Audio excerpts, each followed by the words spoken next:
Now I got something to prove and I ain't never gonna give up. Plenty of juice and I ain't never gonna waste it. Something to do and I ain't never wanna quit it. So come on, get a little bit, I know you wanna play with it. Coming to you from Studio Iguana Monk down in the Big Dirty, it's the Twisted Pop Podcast, where we explore what it means to be a working artist living in the real world. Please welcome your hosts, Larry Lines and Troy Winstein.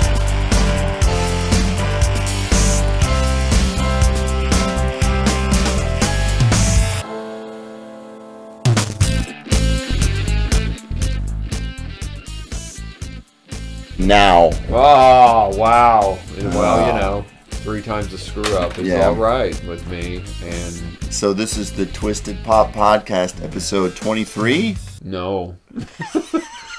It feels like it should be 23 well, after fucking up that intro twice. But it's 22. It's 22, it is. So. And who are we? It's not us, it's Aaron. It's Aaron Trumm. Who's Aaron? Aaron Trumm in Albuquerque, our roving reporter, interviewer, Twisted Pop cohort. And who's he interviewing? Joyce Kettering in Paris. Oh, okay. She is a musician. She primarily does licensing for anything, commercials, film, television, whatever. Cool. And she doesn't do any performing. No live. No live music. Oh, okay. It's never been something that she really wants to pursue. How's my acting skills? It's really good. Okay, good. Just in case anybody's wondering, we have screwed up this intro twice. I mean Troy. Yes. No, I it's can't actually put batteries in anything. I can't turn anything on. I need Larry's finger to do everything.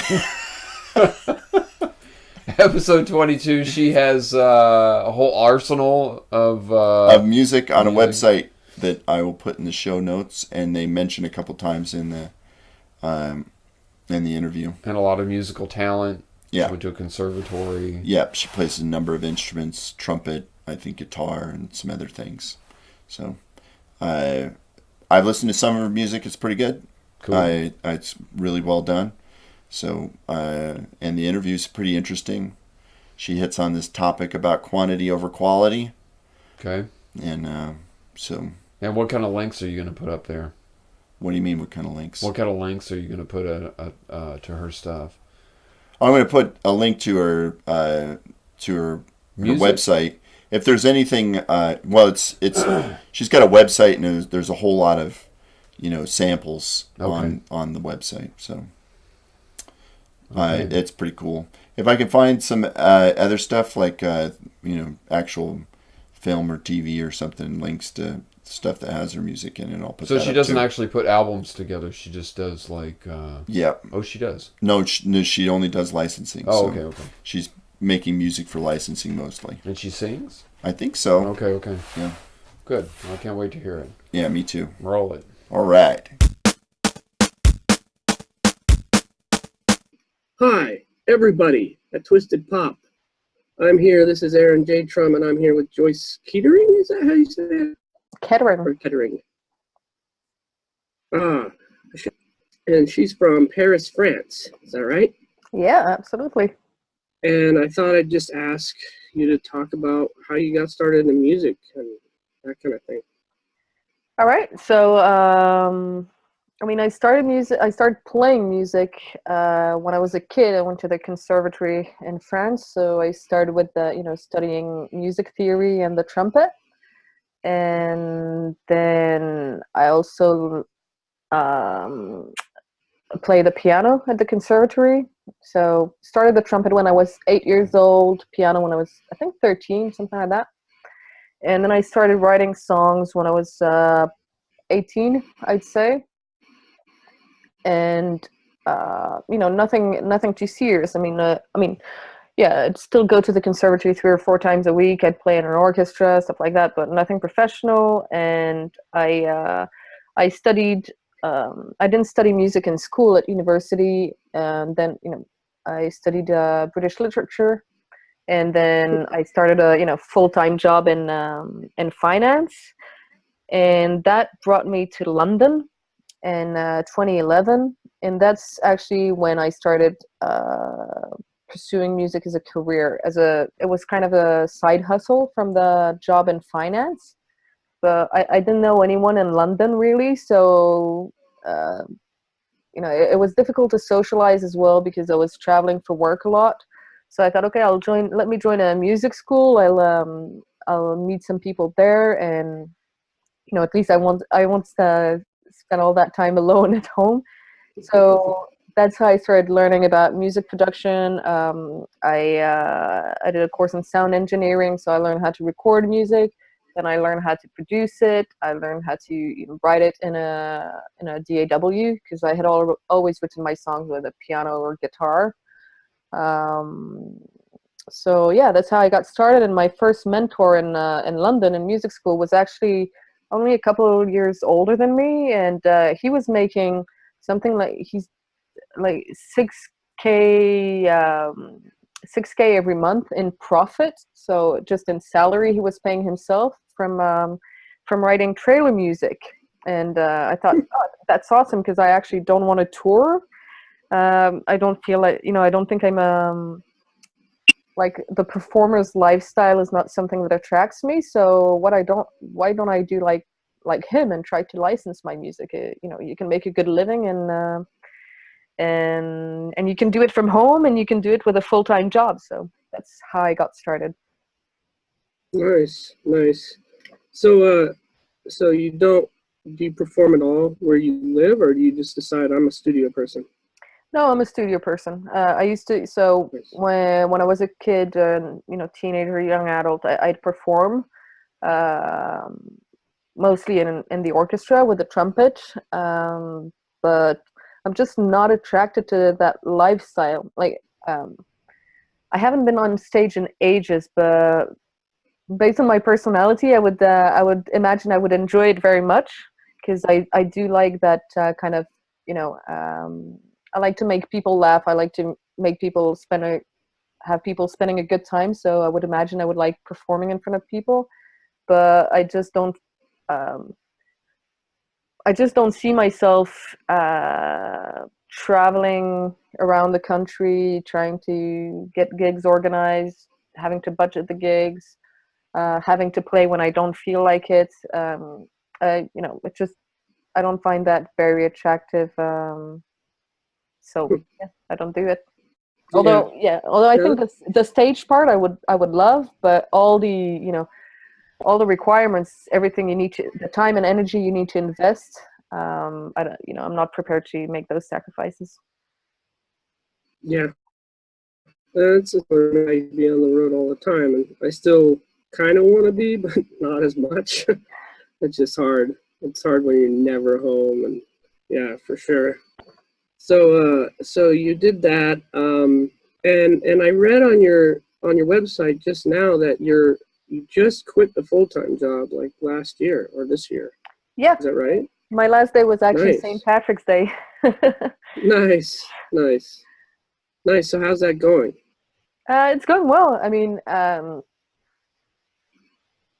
it's I made the leap, and I just there's not a day that goes by where I regret making it.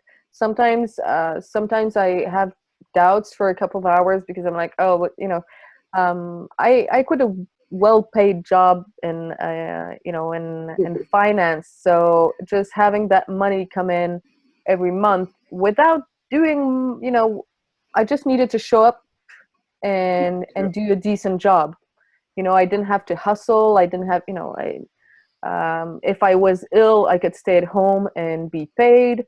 If you had I was traveling to really nice places for free, basically. So there were a lot of advantages. I had a company car, and the people I was working with were awesome, but I just didn't feel fulfilled. And so sometimes when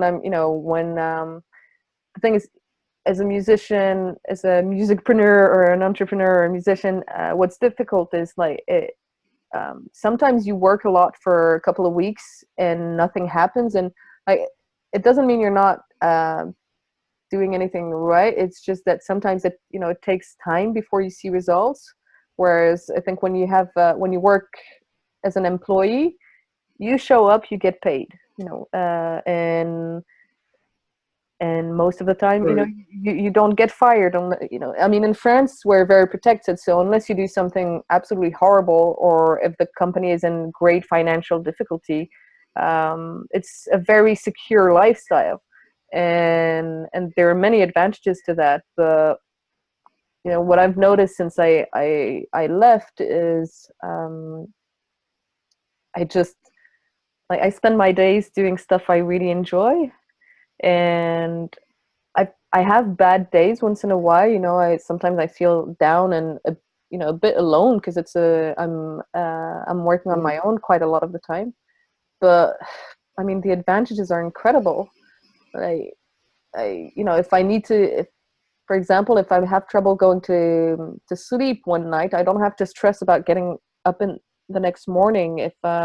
If I feel like working all night because I just have that inspiration, I can do that. If I need to take a break and go on holidays, for just go out of the city for 3 days without telling anyone, I can do that. So it's just the freedom attached to it is incredible. It's not easy. Yeah, I mean, sometimes it's lonely, and definitely,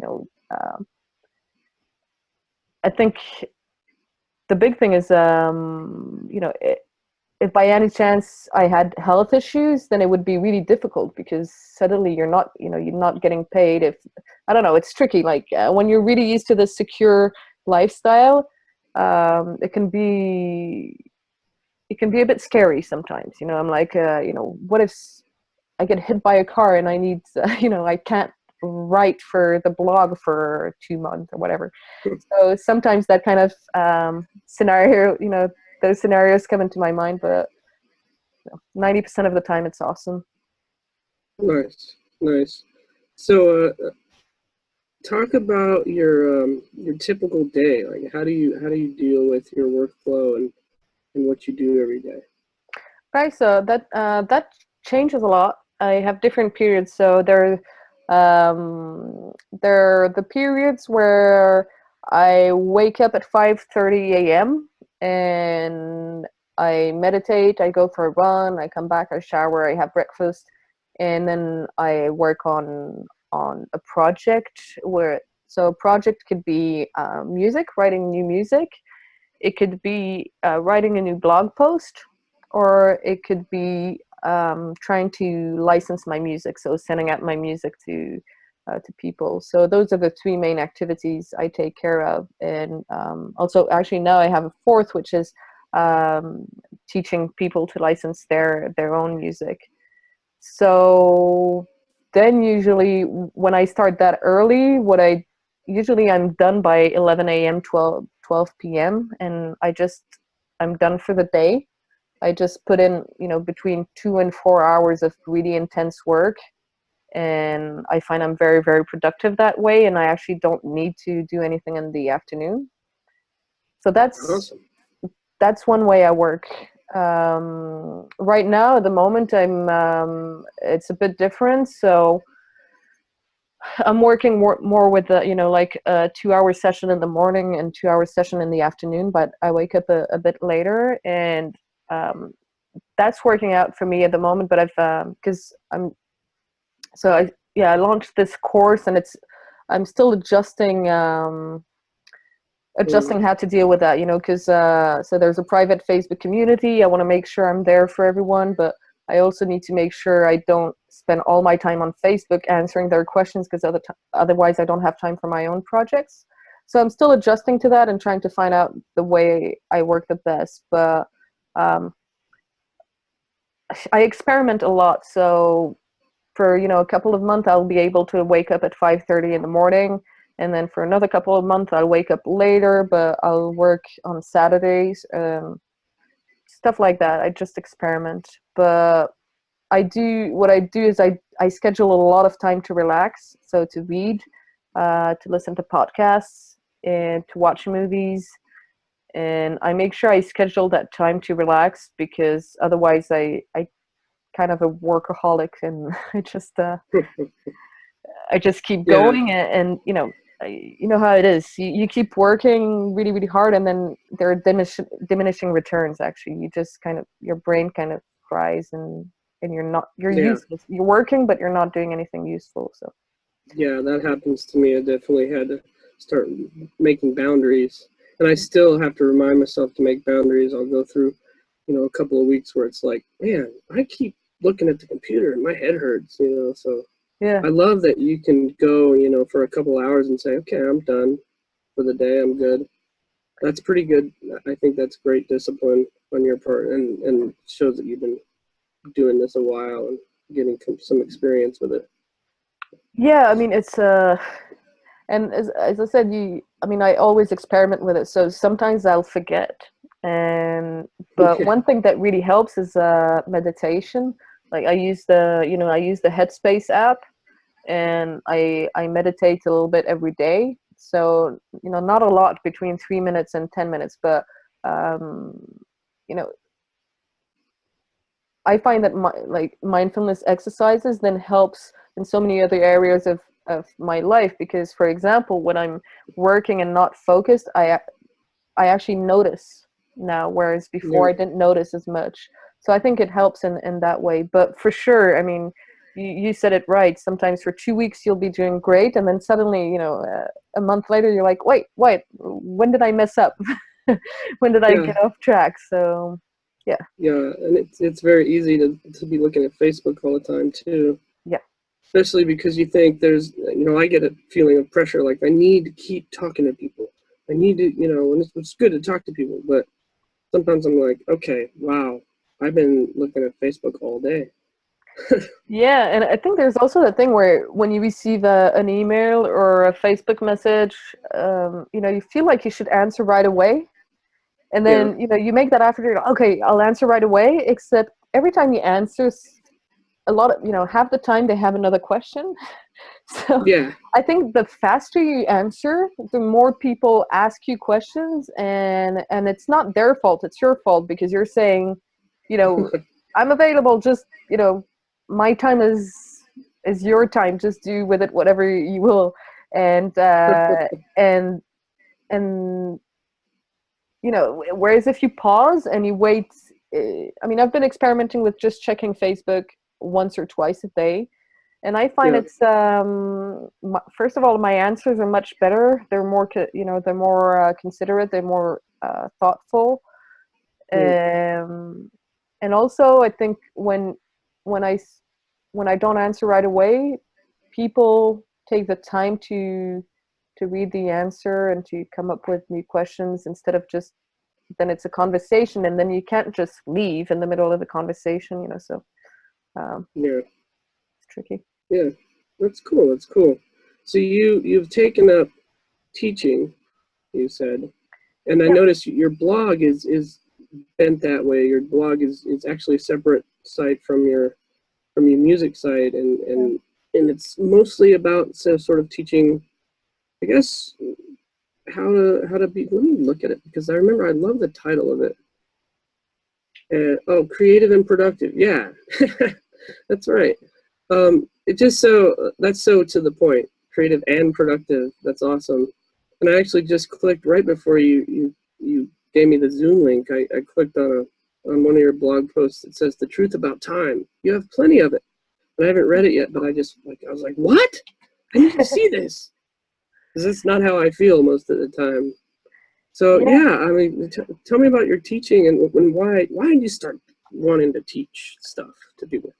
Um, well, first of all, I mean, I think it's something like, well, there are two aspects. There's the financial aspect, pure and simple, where it's an additional income stream, and that's the cynical way of looking at things. But it's true. Everybody needs to to pay rent, so an additional income stream is always good. With music licensing, it's difficult to predict how much you make, every month. So some months will be really good, some months won't be as good. So having that additional income stream is reassuring. So that when I started when I started that project back in June, that was the idea. But then actually I realized that I've actually always wanted to be a teacher. Like it would like my friends at school would be like, "Oh, that's a stupid idea." But my grandfather, whom I admired a lot, he was a writer, and he was also an English teacher, and I admired him a lot, and I wanted to be just like him and give conferences around the world. And so I don't know, I've always been and or in school, whenever we had a presentation, I loved it. I love the idea of sharing something that you're passionate about with other people. So even though, being very honest here, even though the project started out as, okay, it'd be nice to have an additional income stream, in the end, it's like it actually fits my personality really, really well. And the people I've met, like the people who've participated in my program, they're awesome. It's really cool. I met like one of the guys there.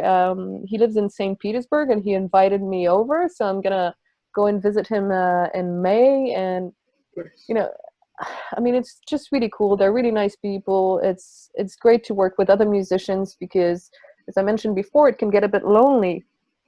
So yeah, that's Nice.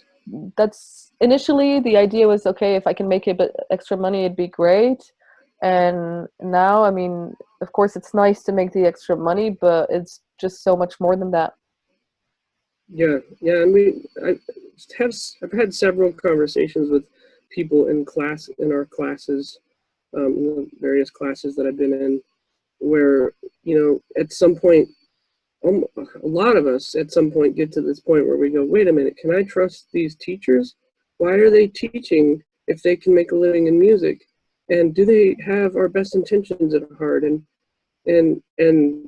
Or what I always say is, well, don't think that they're just doing it just to help you. I mean, there's money in it, and there needs to be money in it.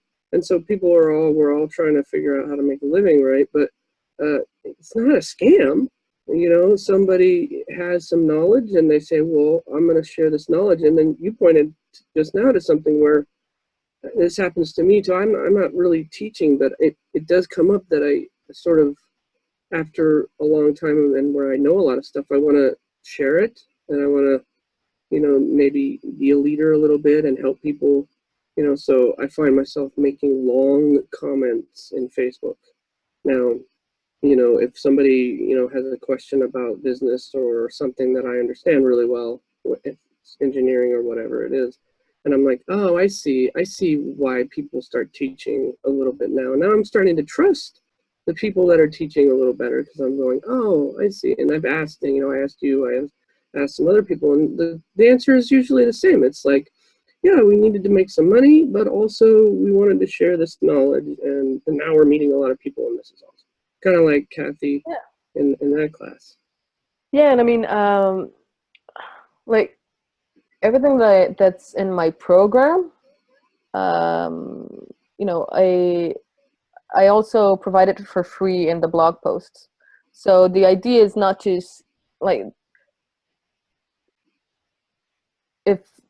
So the well, two things. First, one of the reasons I chose the topic of music licensing and being productive, because for music licensing, I had a lot of trouble when I was first starting out to find the right information. It was like all over the place, and it felt really overwhelming. So I thought, I can actually help there, because even I took a couple of courses in music licensing and thought they were pretty light, not that helpful.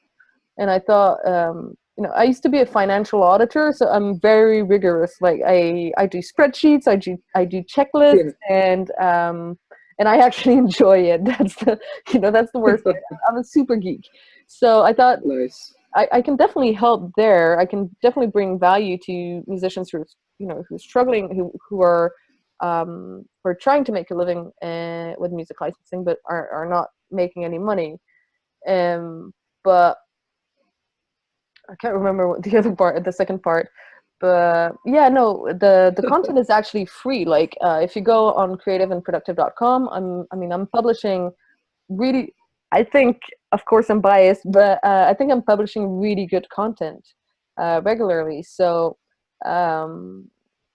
yeah, I feel like the information is there, and I'm giving it in such a way that it's more helpful than 99% of the blogs out there about music licensing. Again, I'm biased, but in any case, I'm presenting the information in a way that would have been really helpful to me a few years back. Yeah. So it's probably helpful to other people.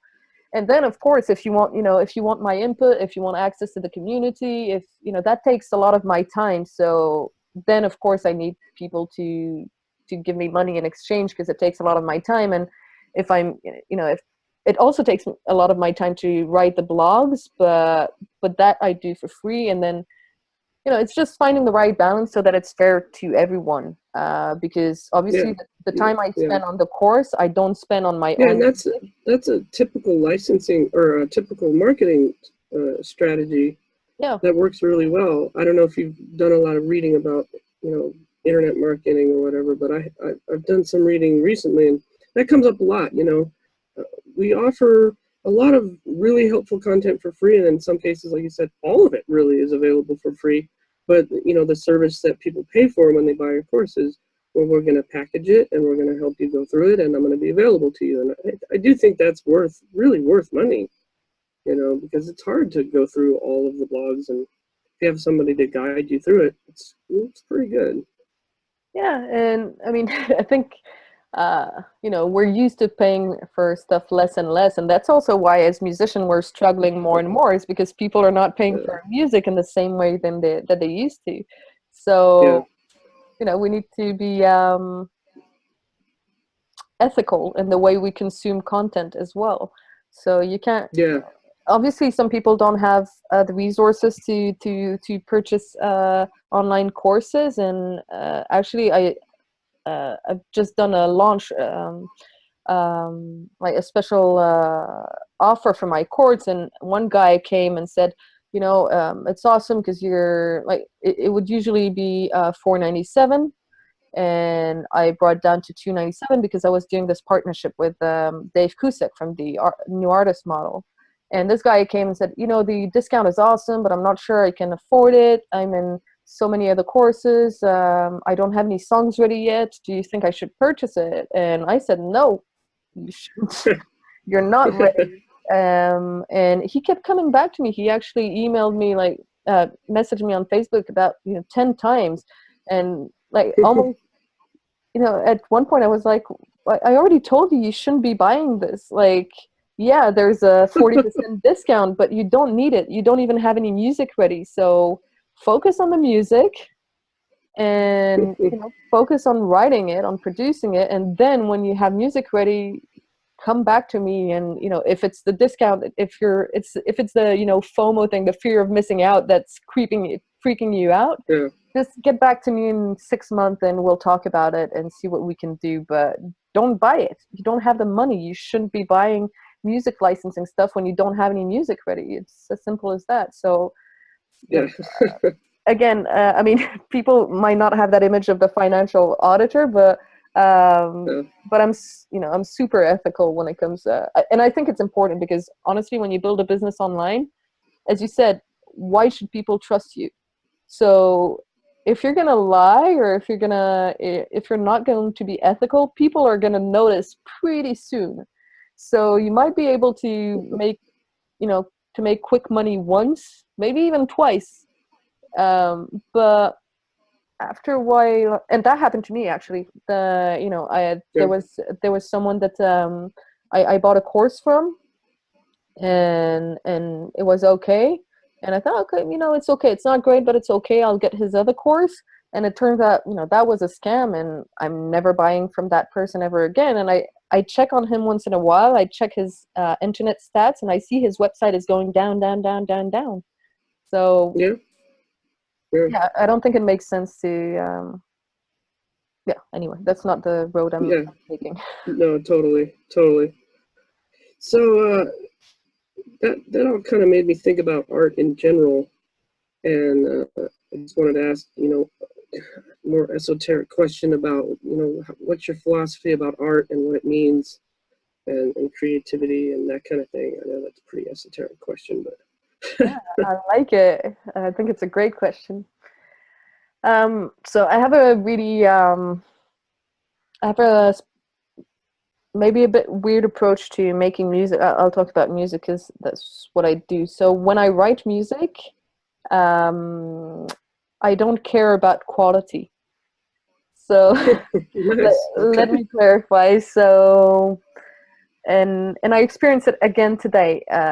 What I've noticed is that if I focus on quality, I don't get as much done. Yeah. And not only that, but sometimes I think a track is awesome, and I listen to it again 2 weeks later, and I think it's crap. So my judgment of what is quality is also not reliable. so um, so I do not focus on quality. I focus on quantity, and some people Mm-hmm. freak out when I tell them that. I think that if you look at composers like Mozart or Beethoven or Bowie or Prince, these guys were prolific. They were incredibly prolific. The Beatles, I mean, and the Beatles have some really, really good songs, but they also have a lot of crappy tunes. And I think it's okay.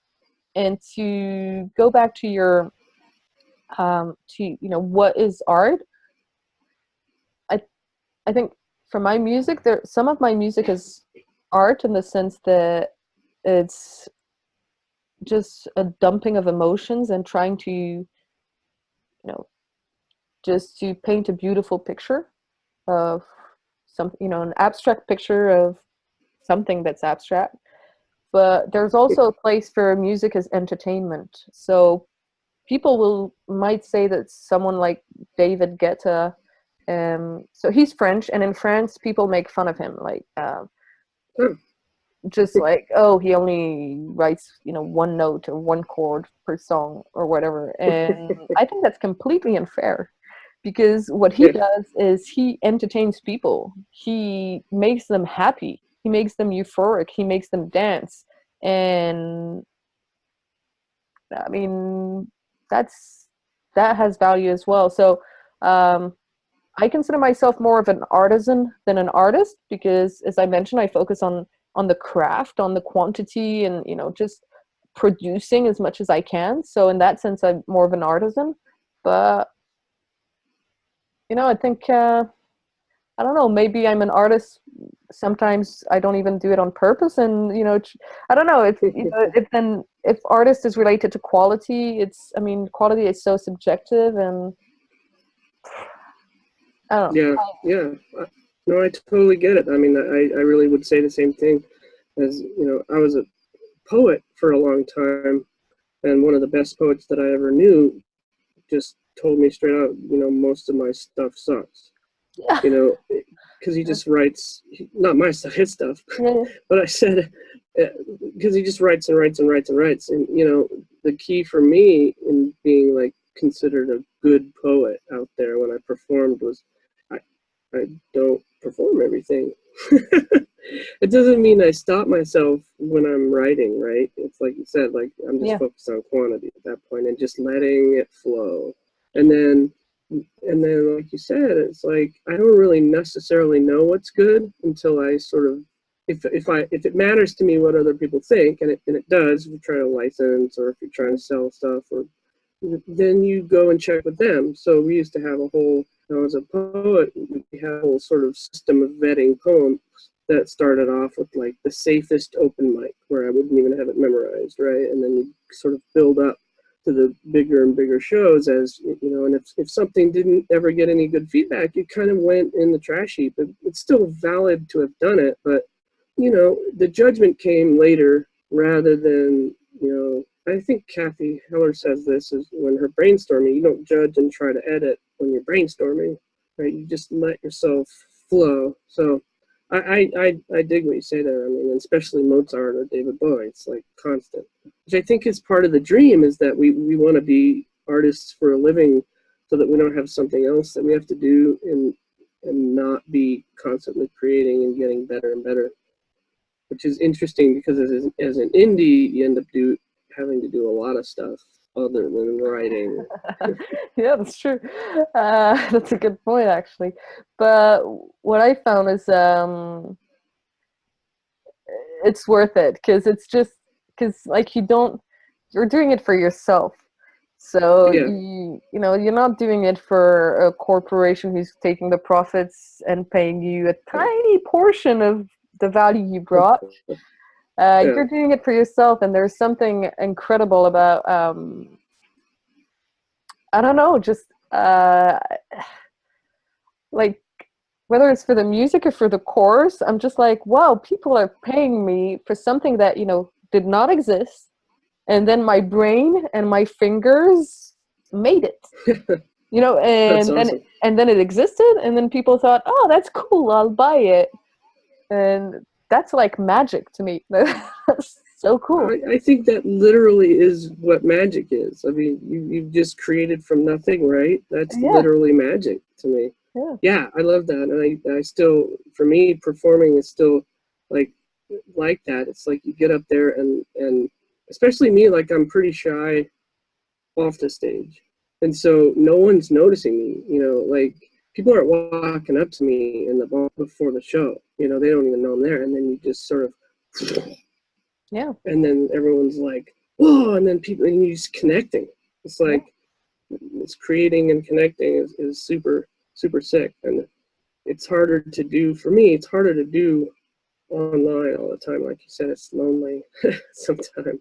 Yeah, and you know what? Something I noticed is, so when I was growing up, I was very social. Like I'd make friends super easily. I would like to spend time with people, and then the, as a young adult, starting to work and everything, I started wanting to spend more and more time on my own, and kind of isolating myself and not enjoying spending time with other people as much. And now that I've left my job, I realize I'm seeking connections with others again, like I used to. And it's like that entire period of my life where I was doing a job that I enjoyed, but I didn't really feel fulfilled. I felt like, because as an auditor, you have to dress well, you have to blah blah blah, you have to present well. And I've always been super laid back and chilled, and not really care what I look like or what people think. So as a financial auditor, I had to go against that instinct and actually dress up. And Yeah, and I think that, leaving my job, even though again I loved the people there, I enjoyed the work, it was fine, I was good at it, and I was getting well paid. But it's like I found myself again. Like this is really me, yeah, and an indie musician, licensing my music and trying to help others license their music. I feel oh, it's so it sounds so stupid, but I kind of feel like, yeah, like myself again. Like I'm not pretending. I'm not two people. I'm not the person during the day. And then I remember every time I got back home, the first thing I would do was change. I would put on my pajamas right away as soon as I got home, because I yeah, need to feel comfortable. And so I mean, I know a lot of people, but for me, that just felt wrong. It's like I need to be myself yeah, all of the time, not just on weekends or during the evening. Um, so, yeah. That's really profound, and I see that a lot. In fact, I think I've only known one person that had. She was a poet, and she'll go down in history. Really great poet, but has always had full-time jobs. And for some reason, she's able to be herself completely at the jobs. And they all know what she does. Everybody else I know, like they go to their jobs, and people at the job don't even know that they're a poet or a musician or whatever it is. And that's how I am. I'm like, it's totally segmented. Yeah, I can't stand having a job because it's not the work I love, and I'll enjoy pretty much any work, and the people, I like people, but it's like, yeah, I'm not, somehow I'm blocked from myself. And yeah, I've known one person that didn't do that for some reason, and I can't understand how. yeah, Yeah, and I think it was like, in terms of my personality, I was able to be mostly myself, most of the time. Not when you're auditing people, they don't know you, they're not part of a company, so you need to be careful with them. But I think it was so mentally exhausting just even pretending a little bit, like just not wearing the clothes that you are comfortable in, just that tiny thing. I think that was mentally exhausting, because I've noticed that now that I can, I'm wearing green pants, right, green trousers right now. So Nice. I cannot do that in audit. It's not possible. I cannot pull it off. So, and I think just that freedom, feel, I don't know, just, it doesn't matter, like, because in audit is, it's, your brain is what is important in all those kind of service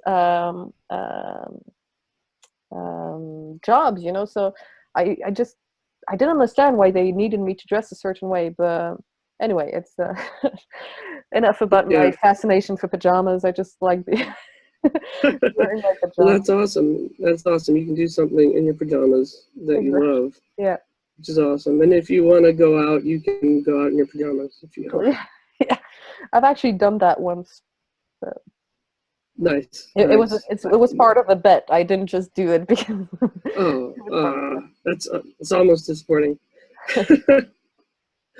All right. So I guess now is the time to give some plugs for your sites and the things you're doing, so that the people who hear this can go check you out.